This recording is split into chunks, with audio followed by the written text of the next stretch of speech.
There are a lot of parks in my area, like with a 30-mile radius. There's 20 or 30 really great parks. And in some of the areas, black people have moved in and started going to the parks. And they're very, very nice parks. And when, a decade ago, you could go to that park. A woman could go alone and hike the trails. They were safe. It just felt great to be there. Everybody, you might get in an argument or something, but there was definitely not going to be a fight. No one was going to get shot. No one was going to get cut. And now in the parks where the black people have started going, it's dangerous and you can't go there anymore. People get shot. There are, if you pass people on the trail, often there's a lot of animosity and bad feelings.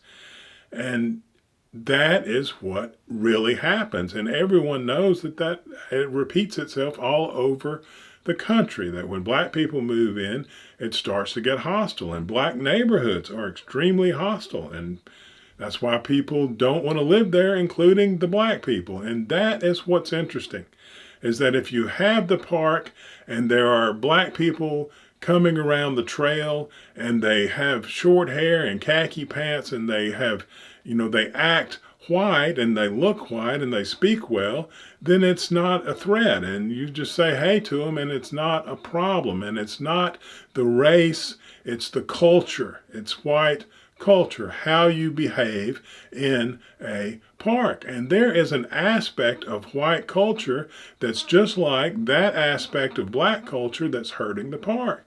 And they are serious rednecks. They're often called white trash, and they're angry, and they have a lot of the same problems that element of the black population has, and they don't go to the parks because just like the white people don't want the blacks there, they also ostracize that element of the white population and keep them out. And they know, the white trash knows that if it's a nice white area, that the people don't want them there, and they will be just as obvious about it. But when they do it to black people, they call it racism.